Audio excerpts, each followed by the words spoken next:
बचपन से लेकर आज तक आप सब लोगों ने बहुत सारे डिजीज़ेस को एक्सपीरियंस किया होगा। वी ऑल रियलाइज़ कि इन डिजीज़ेस का हम सबकी लाइफ पे कितना डीप इम्पैक्ट पड़ता है। बट ऐसा कैसे कि जो लोग कुछ टाइम पहले तक एकदम ठीक होते हैं, ऐसे अचानक से इतनी ख़राब हालत में पहुंच जाते हैं। In this unit we will try to answer the question that why do we fall ill. बीमारियों के बारे में डिस्कस करने से पहले हमें हेल्थ के बारे में जानना ज़रूरी है। हेल्थ एंड हेल्दी वर्ड का हम न जाने कितनी बार अपनी डेली लाइफ में यूज़ करते होंगे, but what does this word health mean? Actually हम सब लोगों के लिए हेल्थ का अलग अलग मतलब हो सकता है। फॉर एग्जाम्पल, आपकी दादी या नानी के लिए हेल्थ का मतलब होगा बिना किसी परेशानी के मार्केट या फिर अपने नेबर्स के पास जा पाना। ऐसा ना कर पाने पे वो अपने आप को हेल्दी कंसीडर नहीं करेंगी। बट आपके और मेरे जैसे यंग लोगों के लिए हेल्थ का मतलब हो सकता है 1 किलोमीटर तक रनिंग कर पाना। किसी योगा करने वाले इंसान के लिए हेल्थ का मतलब हो सकता है अपनी बॉडी को ईजिली एंड कंफर्टेबली स्ट्रेच कर पाना। एक स्टूडेंट के लिए हेल्थ का मतलब हो सकता है अपनी स्टडीज़ पे फोकस कर पाना। मतलब health refers to an idea of being well and fit. But fit मतलब खाली फिजिकली फिट नहीं। Health refers to complete physical, mental and social well being of an individual. मतलब हम किसी इंसान को हेल्दी तब कहेंगे जब वो physically, mentally and socially fit हो। सोशली फिट सिंपली मीन्स कि आप अपने आसपास के एनवायरनमेंट एंड लोगों के साथ कंफर्टेबल हो या नहीं, उनके साथ इंटरैक्ट कर पाते हो या नहीं। कहीं आप सब लोगों से आइसोलेटेड तो फील नहीं करते। तो मतलब health refers to wellness in all aspects of life. Interesting. चलो अब मैं आप लोगों से एक क्वेश्चन पूछता हूँ, क्या हेल्दी होना एंड डिजीज़ फ्री होना एक ही बात है? लग तो एक जैसे ही रहे हैं ना। अगर किसी को डिजीज़ नहीं है तो वो हेल्दी होना चाहिए, नहीं? बट ऐसा नहीं है। हम डिजीज़ या बीमारी वर्ड को बहुत ही लिमिटेड सेंस में यूज़ करते हैं, जबकि हेल्थ एक ब्रॉड टर्म है। तो इट्स पॉसिबल कि एक इंसान डिजीज़ फ्री हो, मतलब उसे कोई बीमारी ना हो, फिर भी हम उसे हेल्दी ना कंसिडर करें। फॉर एग्जांपल, मान लो एक बच्चा है जो फिजिकली तो फिट है, बट उसको एग्ज़ाम्स में कम मार्क्स आने की वजह से हर टाइम टेंशन रहती है, जिसकी वजह से उसने हंसना खेलना भी बंद कर दिया है। तो ऐसा बच्चा डिजीज़ फ्री तो है बट हेल्दी नहीं। आज की डेट में हम में से मोस्टली लोगों की हालत इस बच्चे जैसी ही है। हम सब में से मोस्टली लोग डिजीज़ फ्री तो हैं बट हेल्दी नहीं। पढ़ाई, एग्ज़ाम्स, पेरेंट्स एंड सोसाइटी की प्रेशर की वजह से बच्चों के फेस से स्माइल गायब होती जा रही है। हर बच्चा अपने आप में अलग होता है, बट हमारा एजुकेशन सिस्टम सभी बच्चों को सेम स्केल पे जज करता है, जिसकी वजह से बहुत से बच्चे जो इन गंदे से कम्प्लीटली नॉनसेंस एग्ज़ाम्स में अच्छा परफॉर्म नहीं कर पाते, खुद को यूजलेस महसूस करने लगते हैं। पेरेंट्स एंड टीचर्स को भी ये बात रियलाइज़ करनी चाहिए कि एजुकेशन का पर्पस बच्चों को लाइफ के लिए प्रिपेयर करना है, साल के एंड में होने वाले एग्ज़ाम्स के लिए नहीं। एंड ट्रस्ट मी, अगर आप लोग एग्ज़ाम्स में अच्छा परफॉर्म नहीं भी कर पा रहे हो तो भी आप लोगों को टेंशन लेने की कोई ज़रूरत नहीं है। As a student you should keep on exploring your interests and spend time with your friends and family. हम लोग अक्सर एग्ज़ाम्स में अच्छा परफॉर्म करने की रैट रेस में लाइफ के इनवैल्यूएबल एक्सपीरियंसेस एंड लेसन्स को मिस कर देते हैं। So just try to create a balance in life. तो चलो, ये तो हो गई हेल्थ के बारे में बात। Now let's talk about diseases. Human body बहुत सारे डिफरेंट ऑर्गन सिस्टम के इंटरैक्शन एंड कोऑर्डिनेशन से बनी होती है, बट कोई डिजीज़ या बीमारी होने पर इनमें से कुछ पार्ट्स अपना काम ठीक से नहीं कर पाते, जिसकी वजह से हमें उस डिजीज़ के बहुत से साइन एंड सिम्टम्स फील होते हैं that tell us something is wrong with our body. जैसे मान लो आपके फ़ोन का कोई पार्ट ख़राब हो जाता है एंड उस पार्ट के ख़राब होने की वजह से आपका फ़ोन बहुत ज़्यादा हैंग करने लगता है। तो इस केस में उस पार्ट का ख़राब होना इज़ द डिजीज़ एंड उसकी वजह से जो आपका फ़ोन हैंग हो रहा है that is the symptom of that disease. Phone का हैंग होना is not the actual problem. Actual problem is उस पार्ट का ख़राब होना जिसकी वजह से वो फ़ोन हैंग कर रहा है। Similarly, fever, cough, vomiting, diarrhoea और pain in any part of the body are not actual problems. They are just symptoms जो कि हमें बताते हैं कि कहीं ना कहीं हमारी बॉडी में कोई प्रॉब्लम या डिजीज़ है। तभी तो जब आप किसी डॉक्टर के पास फीवर, वॉमिटिंग के साथ जाते हो तो वो बहुत से डायग्नोस्टिक टेस्ट लिखते हैं ये पता लगाने के लिए कि आपको कौन सा डिजीज़ है जिसकी वजह से आपको ये सारे सिम्टम्स आ रहे हैं। Interesting, right?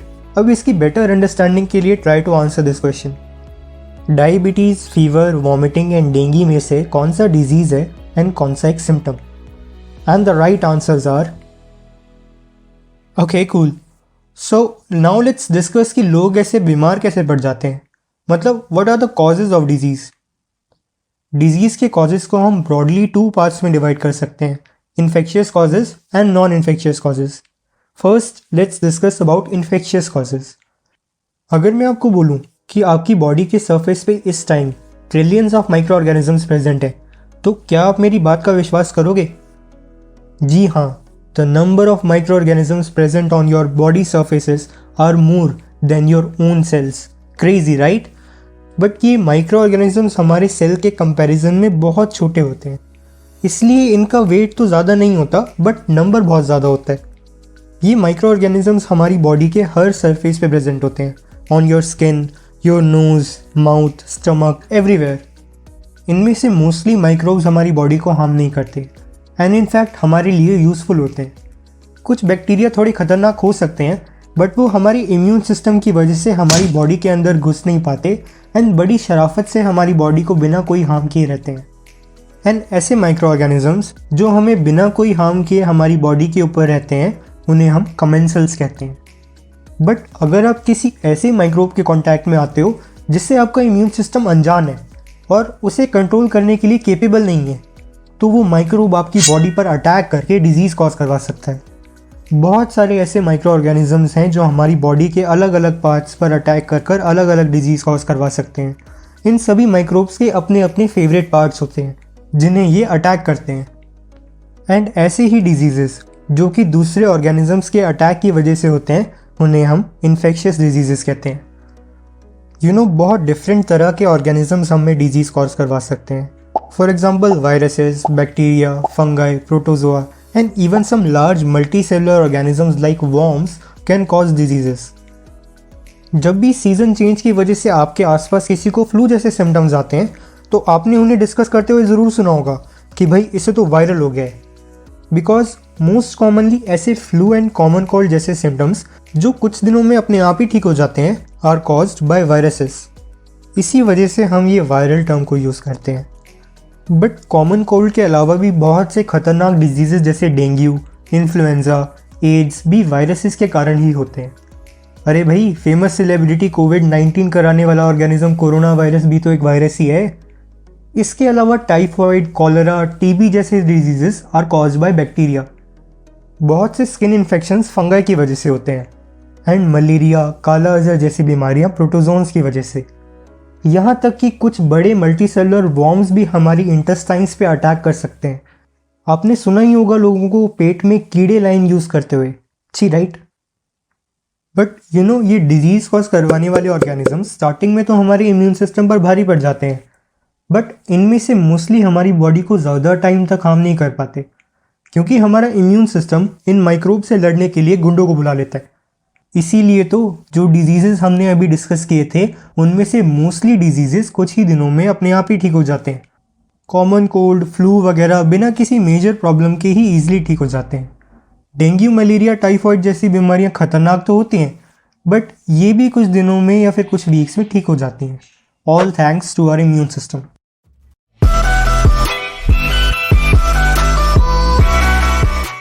इम्यून सिस्टम हमारी बॉडी का डिफेंस सिस्टम है।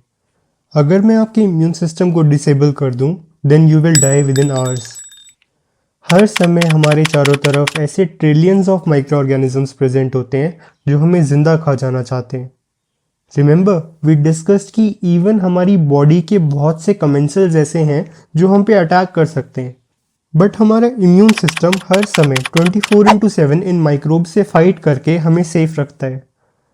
इम्यून सिस्टम की इम्पोर्टेंस समझने के लिए मैं आपको एक एग्जांपल देता हूँ। आप सब लोगों ने एड्स का नाम तो ज़रूर सुना होगा। जानते हैं कि इसकी फुल फॉर्म क्या है? Acquired immunodeficiency syndrome. Immunodeficiency syndrome इसीलिए क्योंकि एड्स कॉज कराने वाला HIV वायरस हमारे इम्यून सिस्टम पर अटैक करता है एंड ओवर द ईयर्स उसे बहुत वीक बना देता है। एंड इम्यून सिस्टम वीक हो जाने की वजह से ऐसे माइक्रो ऑर्गेनिजम्स जिन्हें पहले हमारा हेल्दी इम्यून सिस्टम बहुत ईजिली भगा देता था, वो माइक्रो ऑर्गेनिजम्स भी अब इस पेशेंट में जानलेवा डिजीजेस कॉज करवा सकते हैं। एड्स के पेशेंट की डेथ एड्स की वजह से नहीं होती, बल्कि इम्यूनिटी वीक होने की वजह से जो बाकी ऑर्गेनिजम्स उस पेशेंट पर अटैक करके डेडली डिजीजेस कॉज करवाते हैं, उसकी वजह से होती है। एड्स एक इंसान से दूसरे इंसान को मेनली सेक्सुअल ट्रांसमिशन से फैलता है एंड कॉन्डम का यूज़ करके इस ट्रांसमिशन को रोका जा सकता है। अगर कोई एड्स इन्फेक्टेड इंसान किसी हेल्दी इंसान के साथ निडल शेयर करता है या फिर अगर हम किसी इन्फेक्टेड इंसान का ब्लड एक हेल्दी इंसान में ट्रांसफ्यूज़ कर देते हैं तो उस हेल्दी इंसान को भी एड्स हो सकता है। एंड अगर एक प्रेग्नेंट लेडी को एड्स है तो चांसेस हैं कि बच्चा भी एड्स के साथ ही पैदा हो। But remember one thing, AIDS किसी इन्फेक्टेड इंसान के साथ बैठने से, उसके साथ हैंडशेक करने से या फिर उसके साथ खाना खाने से नहीं फैल सकता।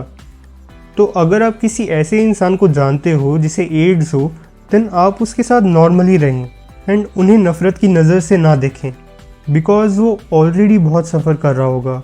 एंड अगर आप भी उसके साथ ऐसे बुरा बिहेव करोगे देन पता नहीं उस पर क्या बीतेगी।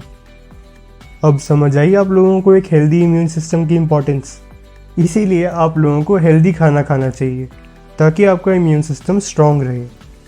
आपने भी देखा होगा कि जिन लोगों की इम्यूनिटी स्ट्रॉन्ग होती है वो बहुत रेयरली ही बीमार पड़ते हैं, जबकि वीक इम्यूनिटी वाले लोग हर मंथ ही बीमार होकर बैठ जाते हैं। कितना कमाल का है ना हमारा इम्यून सिस्टम। ये तो कुछ नहीं है, मैं आप लोगों को इम्यून सिस्टम के बारे में एक कमाल की बात बताता हूँ। आप लोगों को याद है कि किस तरीके से डिजीज़ कॉजिंग माइक्रोब से लड़ने के लिए हमारे इम्यून सिस्टम ने गुंडे बुला लिए थे। हमारा इम्यून सिस्टम उन गुंडों की हेल्प से उन माइक्रोब्स को तो किल करता ही है, बट साथ में अपने कुछ स्पेशल एजेंट्स को भी उन माइक्रोब्स के बारे में पूरी जानकारी दे देता है। सो नाउ अगर वो सेम माइक्रोब हमारी बॉडी को फ्यूचर में फिर से अटैक करने का ट्राई करते हैं तो हमारा इम्यून सिस्टम पिछले अटैक की पूरी इन्फॉर्मेशन होने की वजह से उस माइक्रोब पर फुल फोर्स से अटैक करता है, जिसकी वजह से अब ये सेम माइक्रोब दोबारा हमें इतना ईजिली डिजीज़ कॉज नहीं करवा पाता। आप लोगों ने चिकन पॉक्स के बारे में तो सुना ही होगा एंड शायद आपको ये भी पता होगा कि चिकन पॉक्स नॉर्मली लाइफ में बस एक ही बार हमें इन्फेक्ट करता है। इसका यही रीज़न है कि पहले अटैक के बाद हमारा इम्यून सिस्टम इस चिकन पॉक्स वायरस के बारे में सारी जानकारी स्टोर कर लेता है, जिसकी वजह से ये सेम वायरस इतनी ईजिली हमारी बॉडी को दोबारा अटैक नहीं कर पाता। अच्छा जी, ये बता, अगर हमारा इम्यून सिस्टम सेम माइक्रोब को दोबारा हमारी बॉडी में नहीं घुसने देता तो मुझे हर साल कोल्ड क्यों हो जाता है? एक ही बार होना चाहिए था ना। कॉमन कोल्ड कॉज कराने वाला कोई एक पर्टिकुलर वायरस नहीं है। There are more than 200 different viruses that can cause common cold. तो अगर आप किसी एक वायरस के अगेंस्ट इम्यूनिटी डेवलप कर भी रहते हो तो अगली बार इनमें से कोई दूसरा वायरस आपको इन्फेक्शन करवा सकता है। देखा कितना इंटरेस्टिंग है ना ये सब। चलो अब मैं आप लोगों को इसी से रिलेटेड एक बहुत ही इंटरेस्टिंग स्टोरी सुनाता हूँ। माना जाता है कि आज से हज़ारों साल पहले नॉर्थ ईस्ट अफ्रीका में एक जानलेवा बीमारी स्मॉल पॉक्स का जन्म हुआ। जो भी लोग इस जानलेवा बीमारी का शिकार बनते थे उनमें से 30% लोगों की डेथ हो जाती थी एंड जो लोग बचते थे उनमें से मोस्टली लोग ब्लाइंड या फिर लाइफ टाइम के लिए डिसफिगर्ड हो जाते थे। अगले कुछ सालों में ये बीमारी पूरी दुनिया में फैल गई एंड बिलियंस ऑफ लोगों की जान लेने लगी। Smallpox killed 200 to 500 million people in 20th century alone. ये बीमारी हमारी ह्यूमैनिटी पर एक श्राप की तरह साबित होने लगी। बट टाइम के साथ लोगों ने एक इंटरेस्टिंग चीज़ ऑब्ज़र्व की। उन्होंने ऑब्ज़र्व किया कि जो लोग स्मॉल पॉक्स को एक बार सर्वाइव कर जाते हैं उन्हें फिर ज़िंदगी में दोबारा स्मॉल पॉक्स नहीं होता। हमें तो पता है कि ये हमारे इम्यून सिस्टम का कमाल है, बट उन लोगों को उस टाइम इस बारे में कोई जानकारी नहीं थी। बट इस इंटरेस्टिंग चीज़ को ऑब्ज़र्व करके लोगों ने सोचा कि अगर एक बार स्मॉल पॉक्स हो जाने के बाद लोग लाइफ टाइम के लिए इससे सेफ़ हो जाते हैं तो क्यों ना हम जानबूझ के खुद को इन्फेक्शन करवा लें एंड सेफ़ हो जाएं। यही सोचकर लोगों ने स्मॉल पॉक्स से इन्फेक्टेड लोगों की skin crust and infected fluid को हेल्दी लोगों की स्किन पर स्क्रैच करके उस पर रब करना स्टार्ट किया। स्मॉल पॉक्स वायरस नॉर्मली हमारी लंग्स के थ्रू एंटर करके डिजीज़ कॉज करवाता है, बट अगर इस वायरस को स्किन के थ्रू दिया जाए तो ये वायरस उस इंसान में बहुत ही माइल्ड डिजीज़ कॉज करवाता है एंड इस माइल्ड डिजीज़ के बाद लोग स्मॉल पॉक्स जैसी महामारी से लाइफ टाइम के लिए सेफ हो जाते थे, क्योंकि हमारा इम्यून सिस्टम इस माइल्ड डिजीज़ में भी इस वायरस के बारे में पूरी जानकारी ले लेता है एंड ये वायरस फिर कभी हमारी बॉडी को अटैक नहीं कर पाता। कितनी कमाल की बात है ना वैसे ये। इस टेक्निक को China, India, Africa and Middle East में बहुत यूज़ किया जाता था and this technique was known as variolation. But variolation was not a very safe technique because इसकी वजह से होने वाला disease was not always mild. About 3% लोग तो वेरियोलेशन की वजह से होने वाले इन्फेक्शन की वजह से ही मर जाते थे। But all this changed around 200 years ago, all thanks to this English physician Edward Jenner. Edward Jenner ने अपने बचपन में एक मिल्कमेड से सुना था कि जो मिल्कमेड्स एक बार काउपॉक्स से इन्फेक्ट हो जाती हैं उन्हें कभी स्मॉल पॉक्स नहीं होता। काउपॉक्स एक बहुत ही माइल्ड सा डिजीज़ है जो काउ से ह्यूमंस को आ सकता था, इसलिए मोस्टली डेयरी इंडस्ट्री में काम करने वाली मिल्कमेड्स ही से इन्फेक्ट होती थी। बड़े होने के बाद एडवर्ड जेनर को ये रियलाइज़ हुआ कि वो मिल्कमेड सही कह रही थी। जो भी इंसान काउपॉक्स से इन्फेक्ट होता था उसे स्मॉल पॉक्स नहीं होता था। है ना ये मैजिक जैसा। ये बात रियलाइज़ करके एडवर्ड जेनर ने सोचा कि अगर काउपॉक्स से इन्फेक्ट होने के बाद लोग स्मॉल पॉक्स से सेफ हो जाते हैं तो क्यों ना मैं जानबूझ के लोगों को काउपॉक्स से इन्फेक्ट करवा दूं जिससे वो स्मॉल पॉक्स से सेफ हो जाएं। And this method was much more safe as compare to variolation because variolation से 3% लोगों की डेथ हो जाती थी, but this cowpox was a very weak virus, तो इससे डेथ के चांसेस नेग्लेजिबल थे। तो इस कॉन्सेप्ट को प्रूव करने के लिए एडवर्ड जेनर ने अपने गार्डनर के बेटे को काउपॉक्स से इन्फेक्ट करवाया। उसको काउपॉक्स की वजह से कुछ दिन बुखार हुआ, बट कुछ दिनों बाद वो ठीक हो गया। देन कुछ दिनों बाद एडवर्ड जेनर ने उस बच्चे को स्मॉल पॉक्स से इन्फेक्ट करवाया एंड मैजिक, उस बच्चे को कुछ नहीं हुआ। Just imagine how beautiful that movement must be. Edward Jenner ने पूरी दुनिया को अपने एक्सपेरिमेंट के बारे में बताया एंड उन्होंने इस टेक्निक का नाम वैक्सीनेशन रखा। This was the first ever vaccine ever made. But ऐसे कैसे कि लोग काउपॉक्स हो जाने के बाद स्मॉल पॉक्स से इम्यून हो जाते हैं? एक्चुअली क्या है ना कि स्मॉल पॉक्स एंड काउपॉक्स के वायरस के स्ट्रक्चर में बहुत सारी सिमिलैरिटीज़ हैं। तो हमारे इम्यून सिस्टम के पास होती तो काउपॉक्स वायरस की इन्फॉर्मेशन है, बट इसी इन्फॉर्मेशन से वो स्मॉल पॉक्स एंड काउपॉक्स दोनों से लड़ सकता है। एडवर्ड जेनर की वैक्सीन में टाइम के साथ साथ इम्प्रूवमेंट आती गई एंड इन्हीं वैक्सीन्स की हेल्प से हमने स्मॉल पॉक्स जैसी महामारी को हरा दिया। आज की डेट में हमारे पास हंड्रेड्स ऑफ वैक्सीन अवेलेबल हैं जो इम्प्रूव टेक्नोलॉजी के कारण बहुत ही सेफ एंड इफ़ेक्टिव हैं।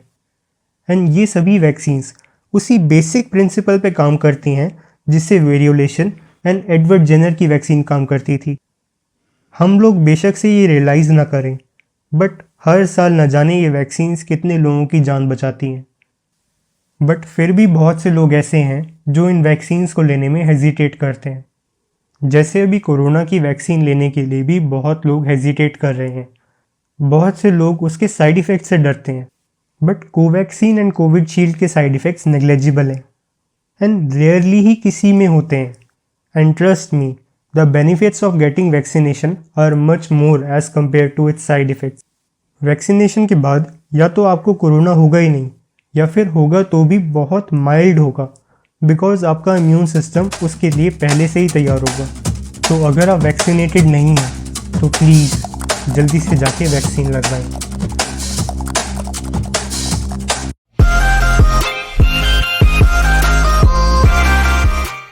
पिछली वीडियो में हमने देखा था इम्यून सिस्टम की इंपॉर्टेंस एंड वैक्सीनेशन के बारे में। एंड नाउ लेट्स डिस्कस की how these disease causing micro organisms spread. ये डिजीज कॉजिंग माइक्रोब्स एक दुश्मन की आर्मी जैसे हैं जो हमारी बॉडी को अटैक करना चाहती है। ये आर्मीज अलग अलग तरीके से हमारी बॉडी के अंदर घुस सकती है। जैसे वायुसेना की तरह कुछ माइक्रोब्स एयर के थ्रू हमारे थ्रोट या फिर हमारी लंग्स में एंटर करके उस पर अटैक कर सकते हैं। कॉमन कोल्ड कराने वाला वायरस नॉर्मली हमारे थ्रोट पे अटैक करता है, जिसकी वजह से हमें थ्रोट पेन, कफ जैसे सिम्टम्स आते हैं।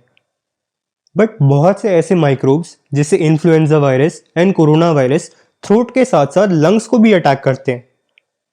लंग्स पे अटैक करने की वजह से लंग्स में फ्लूइड बिल्डअप हो सकता है, इस फ्लूइड बिल्डअप को हम निमोनिया कहते हैं। एंड लंग्स में फ्लूइड फिल्डअप होने की वजह से इस पेशेंट को सांस लेने में तकलीफ हो सकती है। इसी वजह से कुछ कोविड पेशेंट्स का ब्लड ऑक्सीजन लेवल कम हो जाता है एंड उन्हें सांस लेने में प्रॉब्लम होती है। सीवियर कंडीशन में इस पेशेंट की डेथ भी हो सकती है। Pneumonia is the most common cause of death in covid patients. TB कराने वाला बैक्टीरिया भी मोस्टली लंग को ही अटैक करता है। इस तरह से हवा से फैलने वाली बीमारियां किसी इन्फेक्टेड इंसान की कफ या स्नीज के थ्रू आसपास के हेल्दी लोगों को इन्फेक्ट करती हैं। आपको भी बहुत बार किसी कोल्ड इन्फेक्टेड इंसान के पास बैठने से कोल्ड हुआ होगा। सो इन डिजीजेस से बचने के लिए आपको सिक लोगों के पास बैठना एंड ओवर क्राउडेड जगहों पे जाना अवॉइड करना चाहिए। एंड अगर जाना पड़े तो एक मास्क जरूर पहनना चाहिए। बहुत से माइक्रोब्स फूड एंड वाटर के थ्रू हमारी गट में एंटर करके हम पे अटैक कर सकते हैं। इस तरह का transmission is seen in case of typhoid and cholera. Cholera कराने वाले बैक्टीरिया का नाम है विब्रियो कॉलरे। कॉलरा से इन्फेक्टेड इंसान के फीसिस में विब्रियो कॉलरे प्रेजेंट होता है। एंड जब इस इन्फेक्टेड इंसान के faeces improper hand hygiene, flies, feeds या फिर कॉन्टेमिनेटेड वाटर के थ्रू हमारे खाने में मिक्स हो जाते हैं एंड हम उस खाने को खा लेते हैं, तो ये विब्रियो कॉलरे हमारी गट में एंटर करके उस पर अटैक कर देता है, जिसकी वजह से पेशेंट को डायरिया, वॉमिटिंग, फीवर जैसे सिम्टम्स आते हैं। एंड इन्फेक्टेड होने के बाद ये इंसान भी अपने फीसिस के थ्रू और लोगों को इन्फेक्ट कर सकता है। Interesting right? ये तो कुछ नहीं है, बहुत सी माइक्रोब की आर्मीज तो ऐसी हैं जो हेलीकॉप्टर पे बैठ के आती हैं एंड हमारी बॉडी को अटैक कर देती हैं। कंफ्यूज हो गए ना? हेलीकॉप्टर से मेरा मतलब है मच्छर। डेंगू, चिकनगुनिया एंड मलेरिया कराने वाले माइक्रोब्स मॉस्किटो बाइट से हमारी बॉडी के अंदर एंटर करते हैं। Malaria is transmitted by female anopheles mosquito. You know, only female mosquitoes ही इंसान को बाइट करती हैं। Female needs more nutrition because they have to lay eggs, इसीलिए they suck our blood for more nutrition. Male mosquitoes तो बेचारे plant, fruits वगैरह से ही अपना काम चला लेते हैं। एलिफेंटियासिस नाम का ये खतरनाक डिजीज एक वॉर्म की वजह से होता है एंड ये वॉर्म भी मॉस्किटो बाइट से ही हमारी बॉडी में एंटर करता है।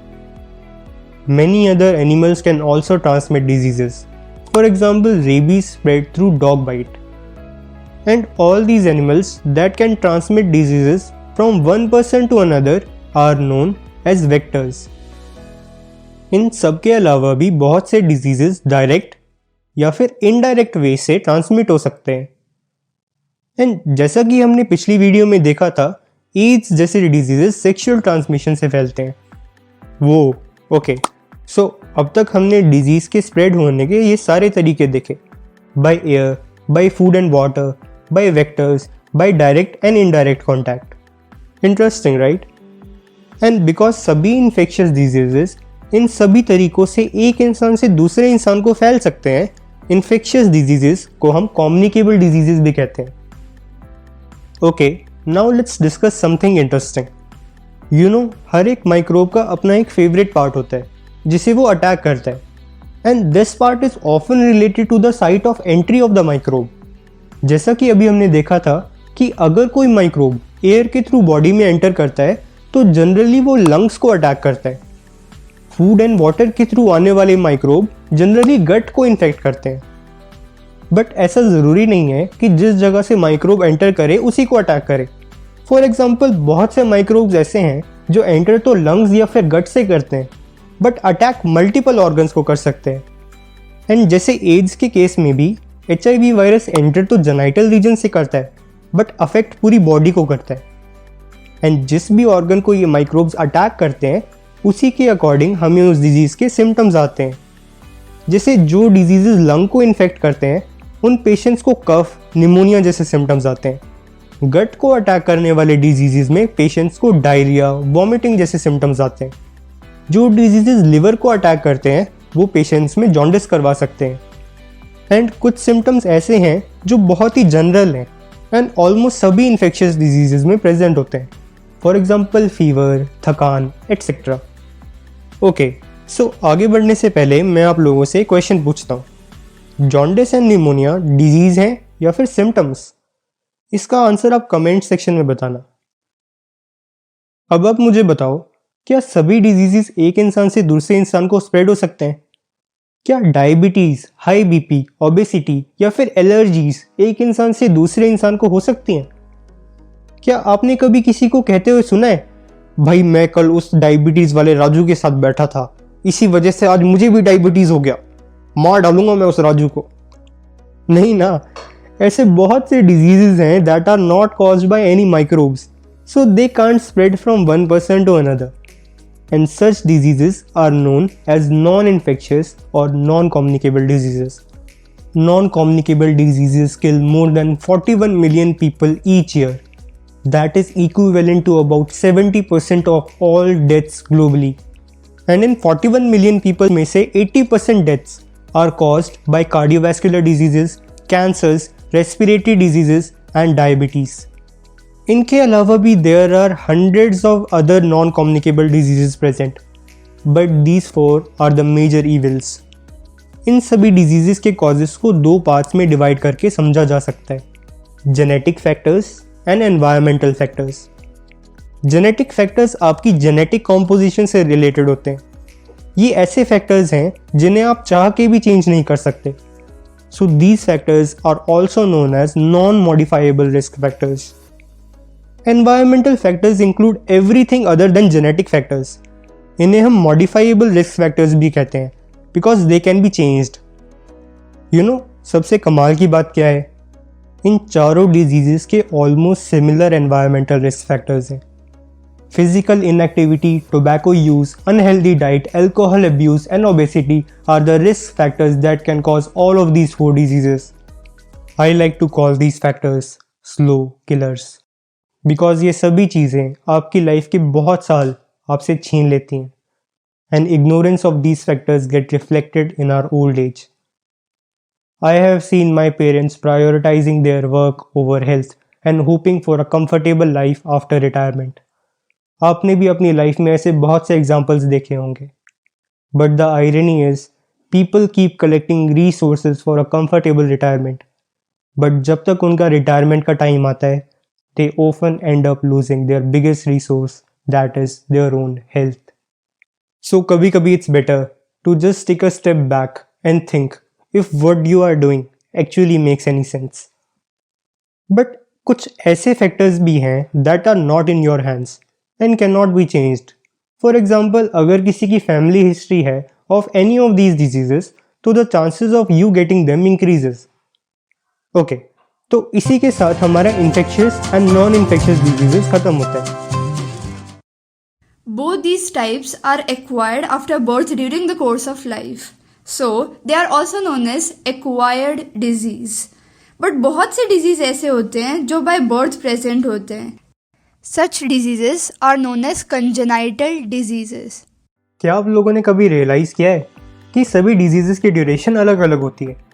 कुछ डिजीजेस तो कुछ दिनों में ही ठीक हो जाते हैं, बट बहुत से डिजीजेस कई सालों तक हमारी बॉडी में रह सकते हैं। But what's the reason for it?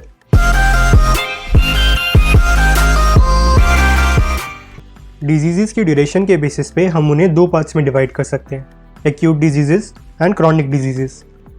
Acute diseases वो डिजीजेस होते हैं जो कुछ ही दिनों में ठीक हो जाते हैं। For example common cold, malaria, dengue, typhoid etcetera. Remember we discussed कि हमारा इम्यून सिस्टम इन सभी डिजीजेस को कुछ ही टाइम में भगा देता है, जबकि क्रॉनिक डिजीजेस बहुत टाइम तक हमारी बॉडी के अंदर रहते हैं। For example TB, elephantiasis etcetera. Actually क्या है ना कि ये पैथोजेंस बहुत शातिर होते हैं एंड हमारा इम्यून सिस्टम इतना ईजिली इन्हें भगा नहीं पाता, इसीलिए ये बहुत टाइम तक हमारी बॉडी के अंदर रह सकते हैं। ऑलमोस्ट सभी नॉन इन्फेक्शियस डिजीजेस क्रॉनिक होते हैं। आपने भी देखा होगा कि डायबिटीज़, हाई बीपी, कैंसर जैसी बीमारियां बहुत सालों तक या फिर इवन लाइफ टाइम तक बॉडी को अफेक्ट कर सकती हैं। एक्यूट डिजीजेस जल्दी ठीक हो जाते हैं, बट इट डजेंट मीन कि ये खतरनाक नहीं होते। डेंगू, मलेरिया जैसी बीमारियां जानलेवा साबित हो सकती हैं। इट्स जस्ट कि इन डिजीजेस से कोई परमानेंट डैमेज नहीं होती एंड एक बार ठीक हो जाने के बाद पेशेंट नॉर्मल हो जाता है। But chronic diseases permanent damage करवा सकते हैं, जिसके इफेक्ट्स पेशेंट को लाइफ लॉन्ग फील होते हैं। फॉर एग्जांपल टीबी से रिकवर होने के बाद भी पेशेंट की लंग में कुछ परमानेंट डैमेज हो सकती है, जिसके इफेक्ट लाइफ लॉन्ग फील होते हैं।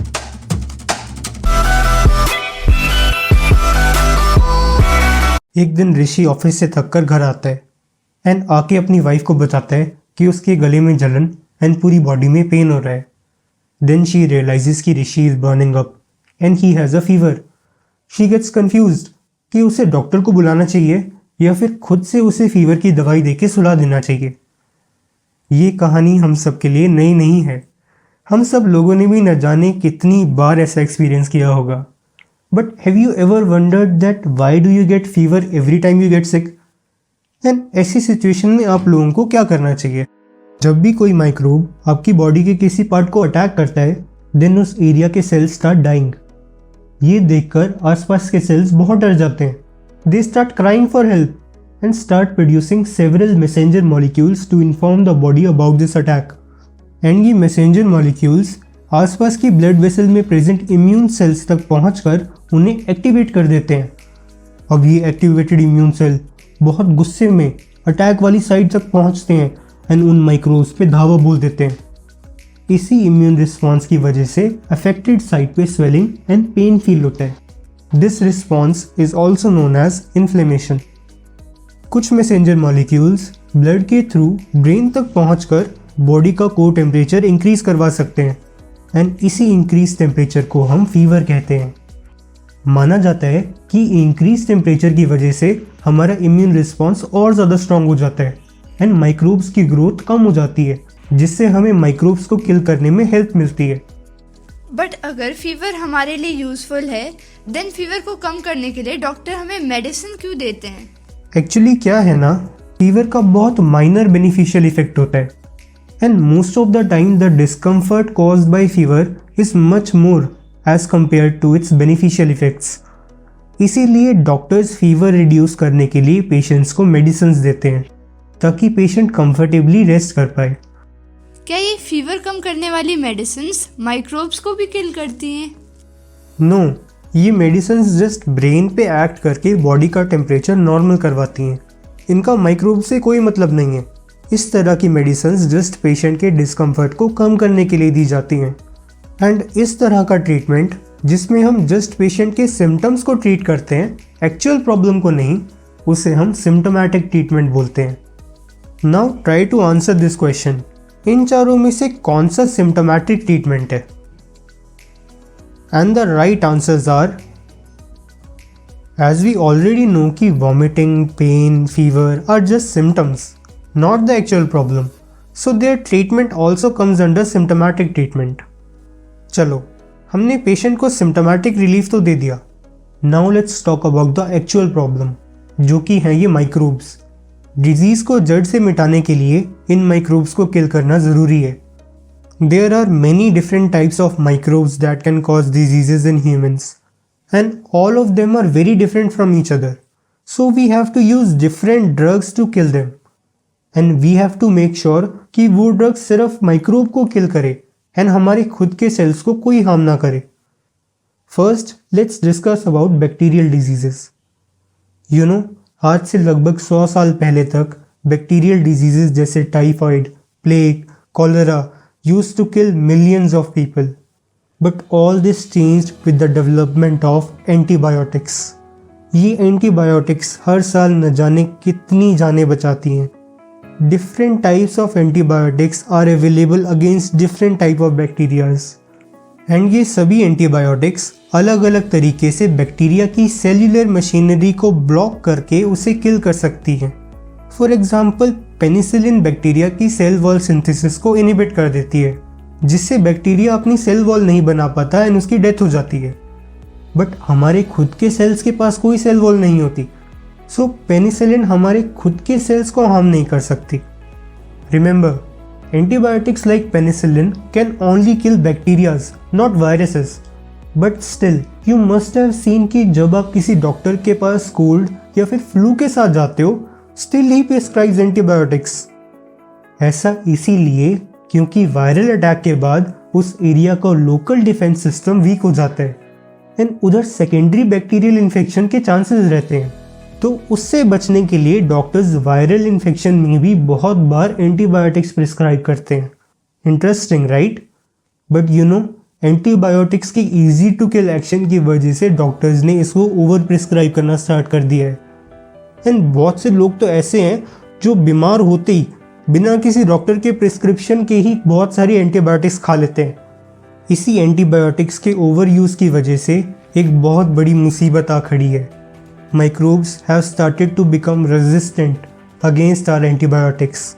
आज की डेट में many antibiotic resistant bacterias have emerged, and अगर ऐसा ही चलता रहा then within 20 to 30 years most of our antibiotics will stop working and millions of people will start dying from bacterial infections. Not only bacteria but viruses, protozoans, fungi and even worms have started to become resistant against our drugs. So please बिना doctor के prescription के कोई antimicrobial drug ना लें। Okay, so now let's talk about viruses. You know, viruses are very weird organisms. I am not even sure I can call them organisms because they are not even considered living. जी हाँ, these weird things have very few machinery of their own. They just go inside our cells and hijack its machinery to make more viruses. इसी वजह से antiviral drugs banana is so difficult and we don't have a lot of them available. We also have drugs against fungi, protozoans and worms. Okay. So we have discussed about the treatment part. So अब हम उस question का answer करने का try करते हैं जो हमने इस वीडियो की स्टार्टिंग में पूछा था।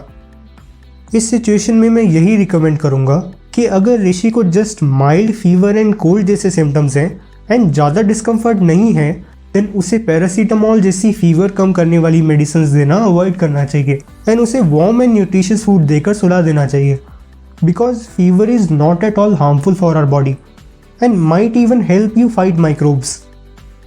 But ज़्यादा discomfort होने पर giving paracetamol is not a bad choice. But remember, अगर ऋषि को बहुत high temperature, vomiting, loose motion जैसे सिम्टम्स हैं या फिर ऋषि अगर 1-2 दिन में ठीक नहीं होता है देन उसे डॉक्टर को ज़रूर दिखाना चाहिए। ओके, सो इसी के साथ हमारा ट्रीटमेंट वाला पार्ट ख़त्म होता है। But you know, prevention is always better than cure. जब हम कुछ इजी से प्रिकॉशंस लेकर डिजीज़ का होना ही रोक सकते हैं तो हम ट्रीटमेंट की नौबत ही क्यों आने दें। हम डिजीज़ प्रिवेंशन को बेसिकली 2 पार्ट्स में डिवाइड कर सकते हैं, general ways of prevention and specific ways of prevention. First let's talk about general ways of prevention. आप खुद सोचिए एंड बताइए कि आप किसी इंसान को डिजीज़ से कैसे बचा सकते हैं। एक तरीका है कि हम माइक्रोब को किसी इंसान के कॉन्टैक्ट में ही ना आने दें, मतलब we can prevent exposure of microbes to humans. Remember, in our previous video, we saw many different ways of spread of infection. And to prevent exposure, we will have to stop the spread. Let's see how can we do that. First, let's talk about diseases that spread through air, like cold, flu, corona, etc. In diseases से exposure prevent करने के लिए, you should avoid sitting near a sick person and going to a overcrowded place. Food and water से फैलने वाले diseases के spread को रोकने के लिए safe clean drinking water should be used and hygiene should be maintained and if proper filtration system is not available then at least you should boil the water before drinking. Vectors से फैलने वाले diseases को रोकने के लिए हमें पानी इकट्ठा नहीं होने देना चाहिए एंड अपना एनवायरनमेंट साफ रखना चाहिए। These are the various ways to prevent exposure. But you know, you will not get sick every time you are exposed to some pathogenic microbe. For example, अगर आपकी क्लास में किसी बच्चे को कोल्ड है तो उसके आसपास के सभी बच्चे will be exposed to the microbe. But most likely just a few of them will catch cold.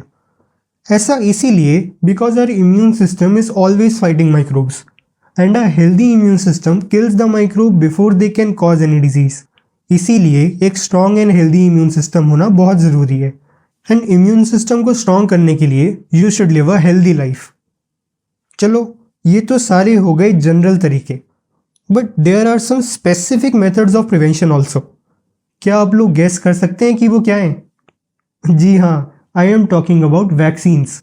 They are known as specific methods because एक वैक्सीन स्पेसिफिकली एक ही डिजीज से हमें बचाती है। Vaccines for several diseases are available, for example tetanus, diphtheria, polio, corona etcetera. तो इसी के साथ फाइनली हमारी unit why do we fall is complete होती है। And if you like our video, please hit the like button, share it with your friends and subscribe to our channel. Thank you.